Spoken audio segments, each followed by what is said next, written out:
सो students, आपका daily period होता है मैथ्स का. On some day you get to know that your teacher is on leave. तो आप बड़े एक्साइटमेंट में हो रहे, we got a free period, right. But आपकी सेफ्टी पर्पस को देखते हुए आपका वहाँ पे एक और टीचर आपको प्रोवाइड किया जाता है इन योर क्लास, जो इंस्टेड ऑफ मैथ्स टीचर आपको कोई और साइंस टीचर या समथिंग कुछ, ठीक है. तो वो जो टीचर होता है in place of maths teacher आपको रिप्लेस किया जाता है. वो टीचर उसका सब्स्टिट्यूट होता है, ठीक है. So today's topic is about substitution method, जो कि हमारी एक्सरसाइज 3.3 है. Let's study the substitution method.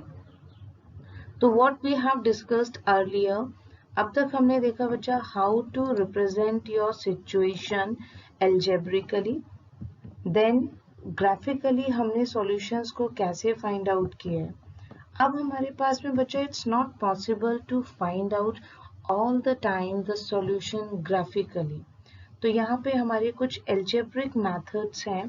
First method है substitution, elimination and cross multiplication. ये इन तीन मेथड में से आप कोई भी मेथड यूज कर सकते हैं.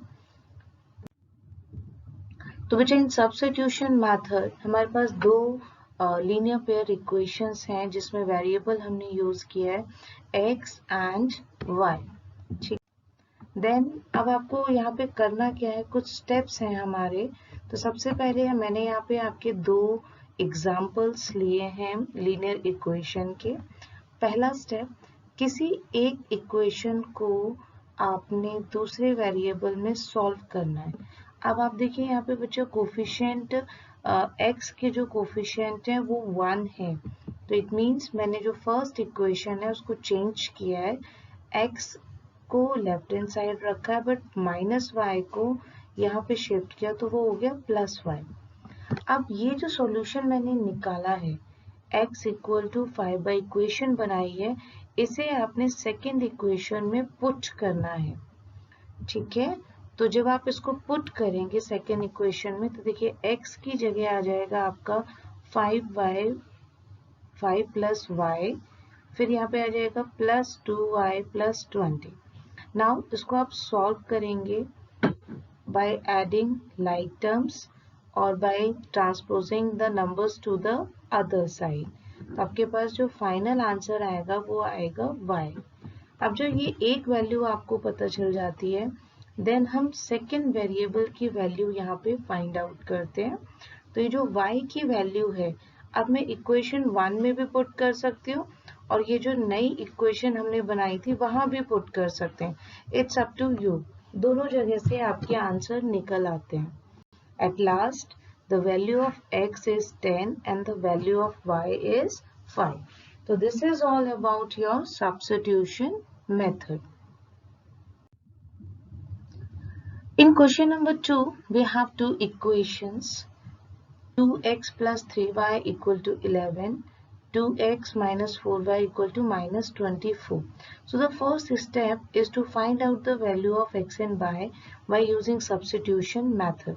तो what I have did, मैंने 2x अगर यहाँ पे लिखा हुआ है, मैंने 3y को यहाँ पे भेज दिया, तो वो हो गया माइनस का 3y. और अब मैं इस 2 को यहाँ डिनोमिनेटर में सेंड नहीं करूँगी, बिकॉज मुझे यहाँ क्लियरली दिख रहा है कि यहाँ भी 2x है. तो ये जो x माइनस 3y है, ये डायरेक्टली यहाँ पे वैल्यू पुट हो जाएगी. आप उसको डायरेक्टली भी पुट कर सकते हैं. देखिए डायरेक्टली पुट होने के बाद यही आंसर आ रहा है. तो इट्स नॉट रिक्वायर्ड कि आप यहाँ पे 2 जो है वो डिवाइड, अगर आपको लग रहा है तो आप कर लीजिए. तो ऑन सॉल्विंग दैट y की वैल्यू आपके पास आएगी 5.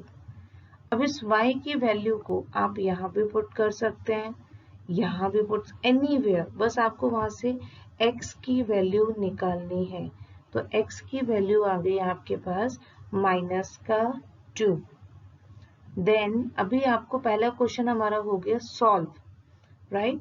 आफ्टर दैट पूछा है उन्होंने find the value of m. तो आप यहाँ देखेंगे बच्चा y मुझे पता है, x मुझे पता है. तो if I substitute the value of x and y, the only variable remains is your m. आप उसे सॉल्व कर देंगे। ये क्वेश्चन थी यहाँ पे, ठीक है। तो यहाँ पे आपका आ गया y की जगह आ जाएगा आपका 5, x की जगह आ जाएगा -2, देन +3 को आप यहाँ सेंड करेंगे तो ये हो जाए। आप इसको ऐसे भी रिप्रेजेंट कर सकते हैं, कई बार आपको लिखने में आप प्रॉब्लम हो, ठीक है। तो +3 यहाँ पे शिफ्ट होगा तो यह आ जाएगा आपके पास -3, सॉल्व करेंगे, देन 2, -2 यहाँ पे शिफ्ट होगा तो ये डिवाइड में चला जाएगा और वैल्यू आ जाएगी आपके पास -1। Then we have some word problems. तो बच्चा वर्ड प्रॉब्लम्स का एक ही रूल है, रीड द क्वेश्चन केयरफुली, जो उसमें पूछा जाता है उसको आपने लेट करना है, कुछ हिंट्स होंगे, find out that clues, make the statement and then solve your statement, and after solving the solution आप चेक करिए कि जो आंसर मैंने निकाला है वो appropriate है या नहीं। The difference between two number is 26 and one number is 3 times the other, find them। मतलब दो नंबर पूछे गए हैं, ठीक है। तो सबसे पहले let the numbers। अब यहाँ मुझे assume करना है बड़ा नंबर कौन सा है, जैसे बड़े नंबर को मैंने x एज्यूम किया है तो सेकेंड वन हो जाएगा मेरे पास y। x is greater, it means x जो है वो पहले लिखा जाएगा डिफरेंस फाइंड आउट करने के लिए, और x minus y equal to 26। एक बात यहाँ पे ये बता कि अगर इस इक्वेशन को कोई y minus x equal to 26 लिखता है that is also correct, but फिर वहां कंडीशन ये आएगी कि y is greater than x। ये भी सही है, अगर आप y को ग्रेटर मानेंगे तो ये इक्वेशन आ जाएगी, और अगर आप x को ग्रेटर एज्यूम कर रहे हैं तो ये इक्वेशन एज्यूम होगी। ओके, देन नेक्स्ट लाइन है मेरे पास में कि one number is 3 times the other. देखिए वन नंबर हो गया, इक्वेशन बनानी कैसे, ये मेरा x इस की जगह आपका इक्वल टू लगता है, 3 टाइम्स की जगह 3 इंटू, और द अदर की जगह हो गया आपका y।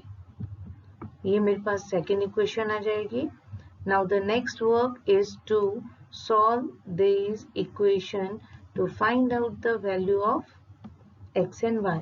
तो यहाँ पे मेरे पास I have an advantage, x और x हमारा on the left hand side है and the other variable is on the right hand side, so I just simply substitute the value of x in this equation। so I got y equal to 13, then y की value either in 1 either in 2 substitute करने पे तो आपके पास answer आ जाएगा 39। so the two numbers are 39 and 13।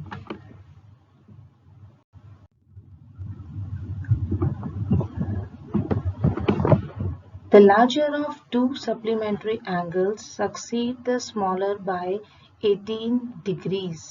अब यहाँ पे बच्चा दो बातें हैं, सबसे पहले तो सप्लीमेंट्री एंगल्स की अगर हम बात करें तो वी नो दैट कि कोई भी दो एंगल जो होते हैं वो आपके स्ट्रेट लाइन क्रिएट करते हैं, तो उन दोनों का सम कितना होता है 180 डिग्री, ठीक है। तो मैंने यहाँ पे एज्यूम किया है x plus y equal to 180 degree, पहली इक्वेशन यहाँ से मिल जाएगी। आगे कह रहा है कि जो लार्जर है वो स्मॉलर से 18 बड़ा है, तो सेम पहली जैसी इक्वेशन आ जाएगी, दोनों का डिफरेंस जो है वो 18 है। यहाँ से x की वैल्यू आई, x की वैल्यू इसमें पुट कर दीजिए और सॉल्व करके आपके पास आंसर आ जाएगा।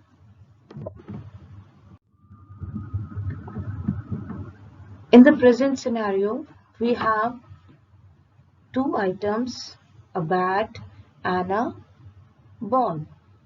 दोनों ही तो मुझे एक बैट एज्यूम करेंगे, एक वेरिएबल जो है वो हमें बॉल के लिए एज्यूम करना है, तो I have assumed x for the bat and y for the ball. अब अगर 7 बैट है तो ये हो जाएगा मेरे पास 7x, और 6 बॉल्स हैं तो ये हो जाएगा मेरे पास 6y, और दोनों को ऐड करेंगे तो 3800। That's my first equation. ऐसे ही सेकेंड इक्वेशन बनाने के लिए 3x 5y और when we add these two values तो ये इसके बराबर आएगी। अब आपको इसे सब्स्टिट्यूशन मेथड से ही सॉल्व करना है। एज आप इसमें एलिमिनेशन भी यूज कर सकते हैं, बट अगर क्वेश्चन में यहाँ पे आपको मेंशन है बाय सब्स्टिट्यूशन मेथड तो आप कुछ नहीं कर सकते, फिर आपको सब्स्टिट्यूशन मेथड से ही सॉल्व करना पड़ेगा। अदरवाइज मेंशन नहीं है, आपको सिर्फ ये क्वेश्चन मेंशन ये लिखा हुआ है और आपको x और y की वैल्यू निकालनी है, you can choose any method. Then मैंने यहाँ पे आपका इस वाली इक्वेशन को यूज किया है, सेकेंड वाली को 5x को पहले शिफ्ट कर दिया तो हो गया माइनस का 5, देन 3 जो था मैंने उसे फिर शिफ्ट किया तो वो डिनोमिनेटर में हो गया। आफ्टर दैट मैंने उसे आपका वैल्यू को पुट करके सॉल्व करने के बाद जो मेरे पास फाइनल आंसर आया है वो आया y इक्वल टू 50। फिर वो वैल्यू जो है उसमें पुट किया जाएगा तो x की वैल्यू आ जाएगी मेरे पास 500। अब ये y की वैल्यू आप किसी में भी पुट कर सकते हो, 1 2 3, you have so many options. तो एट लास्ट बैट की प्राइस है 50 एंड बॉल की प्राइस बैट की है 500 एंड बॉल की है आपकी 50। A very interesting question. एक टैक्सी चार्जेस की बात हो रही है, but before going to the taxi charges I am feeling so hungry, let's order some chapati and a vegetable. Okay, the vegetable price is fixed is 250 rupees for what and the rotis हैं वो आपको per piece में मिलेंगी 20 rupees per piece. If I taken 4 chapatis, what will be my amount? Yes, fixed price and plus 4 into 80, तो जो मेरा amount आएगा वो हो जाएगा मेरे पास में 330। सेम यही कंसेप्ट आपको यहाँ भी यूज करना है, क्योंकि इन दिस सिनेरियो हमारे पास ऐसे ही फिक्स चार्जेस हो गया आपका वेजिटेबल के इक्वल और डिस्टेंस कवर्ड हो गया आपका पर रोटी। तो दो चीजें यहाँ भी इन्वॉल्व हो रही हैं, सेम इक्वेशन आपको ऐसे यहाँ भी क्रिएट करनी है। तो मैंने फिक्स चार्ज को x एज्यूम किया है एंड देन आपका जो पर किलोमीटर वाला चार्ज है उसे y लिया है। अब बात ये आती है कि how to make an equation. 10 kilometre के लिए आपको अपना चार्ज जो है वो इतना पड़ा, तो इक्वेशन कैसे होगी, x हो गया मेरा फिक्स चार्ज, y मेरा पर किलोमीटर का था तो इसके साथ आ जाएगा मेरा 10 एंड द टोटल आ जाएगा मेरा 105। देन ऐसे ही अगर मैं 15 किलोमीटर का बनाऊंगी तो fix charge plus 15y equal to 155। आप इन दोनों इक्वेशंस को सॉल्व करेंगे तो y की वैल्यू 10 और x की वैल्यू 5 आएगी। बट अभी क्वेश्चंस आपका यहाँ पे खत्म नहीं हुआ है। What are the fixed charges and the charges per kilometre find out हुआ है। अभी आपको बताना है अगर किसी ने 25 किलोमीटर का डिस्टेंस ट्रैवल किया है तो उसको कितना चार्ज पे करना पड़ेगा। सेम इक्वेशन यही रहेगी, x की जगह आ जाएगा 5, 10 की जगह हो गया 25 और y की जगह आ जाएगा आपका 10। तो ये है हमारा आंसर 255। फ्रैक्शंस वाले जो क्वेश्चन होते हैं हमारे पास में, वर्ड प्रॉब्लम में variety of questions are there. तो ये जो फ्रैक्शन का क्वेश्चन है बहुत सिंपल है इसको करना। सबसे पहले आपसे जो पूछा गया आप उसका आंसर करेंगे। आपको एक फ्रैक्शन निकालना है, राइट? तो आपको पता है in a fraction we have a numerator and denominator. तो आपको दो वेरिएबल के रिक्वायरमेंट है, तो न्यूमरेटर के लिए x हो गया, डिनोमिनेटर के लिए y। तो आपका फ्रैक्शन ऐसे बन जाएगा। देन आगे वो कुछ क्वेश्चंस आपको पूछ रहा है, कुछ conditions is given to you, some conditions, according to that you have to make your answer. 2 is added to both numerator and denominator. 2 is added to both numerator and the denominator, तो आपके पास में आ जाएगा x में भी 2 plus किया, y में भी 2 plus किया, 9/11। अब आपने यहाँ पे क्रॉस मल्टीप्लाई मेथड जो है वो यूज करना है, तो ये आ जाएगा आपके पास 11 से मल्टीप्लाई करेंगे, डिस्ट्रीब्यूटिव प्रॉपर्टी, सारी टर्म्स को मैंने एक तरफ कर दिया है, तो मेरे पास जो सेकंड आपका इक्वेशन बना है वो बन जाएगी मेरे पास 11x माइनस 9y प्लस 4, ये मेरी फर्स्ट इक्वेशन हो गई। Then according to second equation मेरे पास है यहाँ पे कि if 3 is added to both, फिर से वही करना है मुझे, 3 यहाँ पे प्लस करना है, तो इक्वेशन बन जाएगी मेरी 5/6। Again cross multiply, use the distributive property and shift the terms. After shifting the terms आपके पास जो इक्वेशन आएगी ये है इक्वेशन, आपने इन दोनों को सॉल्व करना है और x और y की वैल्यू निकालनी है। तो after solving the equation x will come 7 and जो y आएगा वो आएगा आपके पास 9। आंसर यहाँ खत्म नहीं हुआ, क्वेश्चन में पूछा था find the fraction, it means you have to write the fraction, तो ये आ जाएगा 7/9। Another word problem is related to your age and it's very common problem, बहुत पूछी जाती है एग्जामिनेशन में।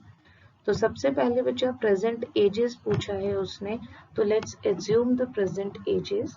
मैंने जैकब की x कर लिया है, Jacob is the father and उसके सन की हो गई y। आगे पूछ रहा है 5 ईयर हेंस, हेंस मतलब आगे फ्यूचर की बात हो रही है, यहाँ पे देखिए विल भी है, इट मीन्स दोनों की एज में मुझे +5 करना है।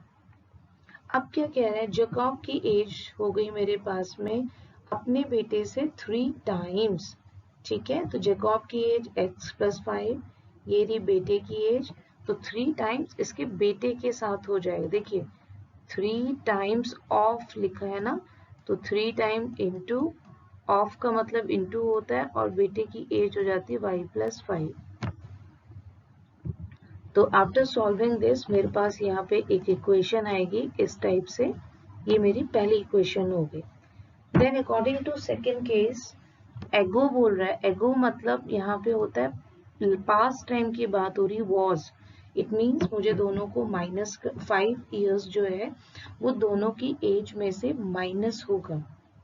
अब सिनेरियो क्या है, 7 times of his son age, 7 into, of का मतलब इंटू सन की एज, ठीक है, तो सेम यही चीज आपके पास, और ये second equation.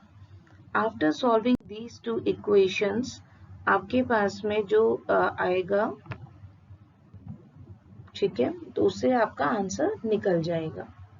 Next again we have a different type of conditions change हो गई हैं यहाँ पे,